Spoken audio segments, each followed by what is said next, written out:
ಈಗ ಬಸವರಾಜ್ ದಾವಣಗೆರೆಯಿಂದ ಜಾಯ್ನ್ ಆಗಿದ್ದಾರೆ. ಬಸವರಾಜ್ಗೆ ದಾವಣಗೆರೆಯಲ್ಲಿ ಏನಾದರೂ KSRTC ಬಸ್ಗಳು ಡಿಪೋದಿಂದ ಹೊರಗಡೆ ಬಂದಿದ್ದಾವ ಅಥವಾ ಪ್ರೈವೇಟ್ ಬಸ್ಗಳ ವ್ಯವಸ್ಥೆ ಆಗಿದೆ ಹೇಗೆ?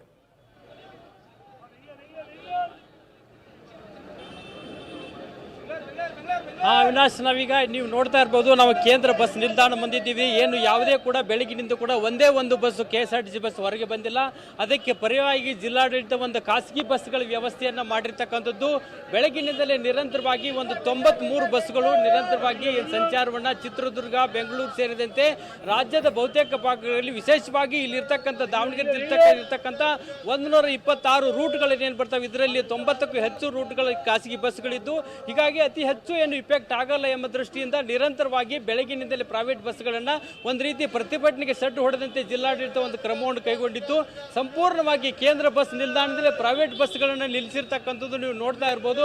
ಇದಕ್ಕೆ ಕಾರಣ ಅಂದರೆ ಈ ಒಂದಿಷ್ಟು ಖಾಸಗಿ ಬಸ್ಗಳಿದ್ದು ಕೂಡ ನಿರಂತರವಾಗಿ ಏನು ಜನ ಬರ್ತಾ ಇತ್ತು, ಅದು ನಿರೀಕ್ಷಿತ ಮಟ್ಟದಲ್ಲಿ ಜನ ಬರ್ತಾ ಇಲ್ಲ. ಇವತ್ತಿಗೆ ಬೆಳಗಿನಿಂದ ಏನು ಬೆಂಗಳೂರಿಗೆ ಹೋಗಬೇಕಾದ್ರೆ ಸುಮಾರು 10ರಿಂದ 12 ಬಸ್ಗಳು ಏನು ನಿರಂತರವಾಗಿ ಹೋಗ್ತಾ ಇದ್ದವು.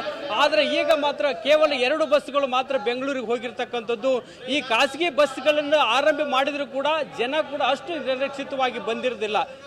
ಕಾರಣ ಅಂದರೆ ಅವರು ಕೆಲವೊಂದು ಆಧಾರ್ ಕಾರ್ಡ್ದ ಒಂದು ಶಕ್ತಿ ಯೋಜನೆ ಪ್ರಯಾಣಿಕರಾಗಿರ್ಬೋದು ಮತ್ತು KSRTC ಬಸ್ಗಳಲ್ಲೇ ಹೋಗ್ತಕ್ಕಂಥ ಕೆಲವೊಂದು ಏನೋ ಅವರು ಒಂದು ಇಚ್ಛೆ ಇರ್ಬೋದು. ಒಟ್ಟಾರೆಯಾಗಿ ಇಡೀ ಒಂದು KSRTC ಬಸ್ ನಿಲ್ದಾಣದಲ್ಲಿ ಸಾರಿಗೆ ಬಸ್ಗಳನ್ನು ನಿಲ್ಲಿಸಿದ್ರು ಕೂಡ, ಪ್ರೈವೇಟ್ ಸಾರಿಗೆ ಬಸ್ಗಳನ್ನು ನಿಲ್ಲಿಸಿದ್ರು ಕೂಡ ಇವತ್ತು ಈ ಒಂದು ವ್ಯವಸ್ಥೆಯಲ್ಲಿ ಯಾರು ಕೂಡ ನಿರೀಕ್ಷಿತವಾದಂಥ ಪ್ರಯಾಣಿಕರು ಬರ್ತಾ ಇಲ್ಲ ಅಂತಕ್ಕಂಥ ಮಾತುಗಳು ಕೇಳ್ತಾ ಇದ್ದಾವೆ. ವಿಶೇಷವಾಗಿ ಈ ಖಾಸಗಿ ಬಸ್ಗಳನ್ನು ನಿಲ್ಲಿಸಿದ್ರು ಏನಾದರೂ ಪ್ರಯಾಣಿಕರಿಗೆ ಅನುಕೂಲ ಆಗಿದೆಯೇ ಅಂತಕ್ಕ ಕೂಡ, ಏನು ತುರ್ತಾಗಿ ಏನು ಬೇರೆ ಬೇರೆ ಕೆಲಸಕ್ಕೆ ಹೋಗಬೇಕಾದಂಥ ವ್ಯವಸ್ಥೆ ಇತ್ತ ಅಂಥವ್ರು ಮಾತ್ರ ಇಲ್ಲಿ ಬರ್ತಾ ಇರ್ತಕ್ಕಂಥದ್ದು. ಇನ್ನುಳಿದವರು KSRTC ಬಸ್ ನಿಲ್ದಾಣಕ್ಕೆ ಬಂದು ವಾಪಸ್ ಹೋಗ್ತಿರ್ತಕ್ಕಂಥ ಒಂದು ಸನ್ನಿವೇಶನ ನೀವು ನೋಡ್ತಾ ಇರ್ಬೋದು. ವಿಶೇಷವಾಗಿ ಇಲ್ಲಿ ಚಿತ್ರದುರ್ಗ ಹೋಗ್ಲಿಕ್ಕೆ ಒಂದು 8ರಿಂದ 10 ಬಸ್ ಇಟ್ಟಿರ್ತಕ್ಕಂಥದ್ದು. ಈಗ 3 ಗಂಟೆಯಿಂದ ಈ ಬಸ್ ನಿಲ್ತಕ್ಕಂಥದ್ದು, ಯಾವುದೇ ಬಸ್ ಇಲ್ಲಿ ಕೂಡ ಭರ್ತಿ ಆಗಿಲ್ಲದೆ ಇರ್ತಕ್ಕಂಥದ್ದು. ಹೀಗಾಗಿ ಒಟ್ಟಾರೆಯಾಗಿ ಏನು ಜಿಲ್ಲಾಡಳಿತ ಒಂದು ಖಾಸಗಿ ಬಸ್ಗಳನ್ನ ಒಂದು ವ್ಯವಸ್ಥೆಯನ್ನ ಮಾಡಿದೆ. ಈ ಖಾಸಗಿ ಬಸ್ಗಳ ಒಂದು ವ್ಯವಸ್ಥೆ ಮಾಡಿದಕ್ಕೆ ಏನಾದ್ರು ಅನುಕೂಲ ಆಗಿದೆಯಾ? ಇವತ್ತು ಖಾಸಗಿ ಬಸ್ಗಳ ವ್ಯವಸ್ಥೆ ಮಾಡಿದಕ್ಕೆ ನಿಮ್ಗೆ ಪ್ರಯಾಣಿಕರಿಗೆ ಅನುಕೂಲ ಆಗಿದೆಯಾ? ನಮ್ಮ ಖಾಸಗಿ ಬಸ್ಸಿಂದ ಅನುಕೂಲ ಆಗಿದೆ. ಭಾಳ ತೊಂದರೆ ಆಗಿತ್ತು. ಇಲ್ಲಿ ಲಾಕ್ಡೌನ್ ಇದರಿಂದ ಫ್ರೀ ಬಸ್ ಮಾಡಿ ನಮ್ಮ ಪ್ರೈವೇಟ್ ಬಸ್ಸಿಗೆ ಭಾಳ ತೊಂದರೆ ಆಗ್ತಿದೆ. ದಯವಿಟ್ಟು ಪ್ರೈವೇಟ್ ಬಸ್ಸಿಗೆ ಒಂದು ಅನುಕೂಲ ಮಾಡಿಕೊಡ್ಬೇಕಂತೇಳಿ.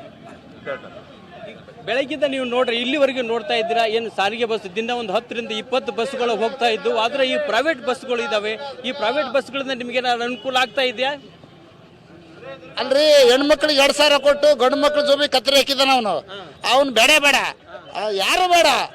1,000 ರೂಪಾಯಿ ಇಸ್ಕೊಳೋದು ಬೇಡ, ಅವನಿಗೆ ಓಟ್ ಹಾಕೋದು ಬೇಡ. ನಾವು ಯಾವನು ಬೇಡ. ನಾವೇ ಎಲ್ಲರೂ ಜನಪ್ರತಿನಿಧಿನೇ ರಾಜಕೀಯ ಮಾಡಿಬಿಡೋಣ ಸುಮ್ಮನೆ ಪಾಠ. ಹೌದಾ? ಹೌದೇನ್ರಿ? ಎಲ್ಲರೂ ನಾವೇ ಜನಪ್ರತಿನಿಧಿ, ನಾವೇ ರಾಜಕೀಯ ಮಾಡೋಣ. ಯಾವನಿಗೆ ಬೇಡ.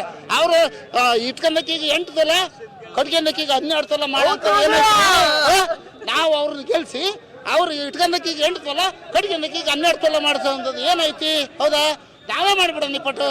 ಯಾರು ಬೇಡ, ಯಾವನು ಬೇಡ. ಯಡಿಯೂರಪ್ಪನ ಬೇಡ, ಸಿದ್ದರಾಮಯ್ಯ ಬೇಡ, ಯಾವ ಇಂದ್ರಮ್ಮ ಇದ್ದಿದ್ರೆ ಇವತ್ತು ನಮ್ಮ ದೇಶ, ನಮ್ಮ ರಾಜ್ಯ, ನಮ್ಮ ದಾವಣಗೆರೆ ದಕ್ಕತ್ತಿಲ್ಲ.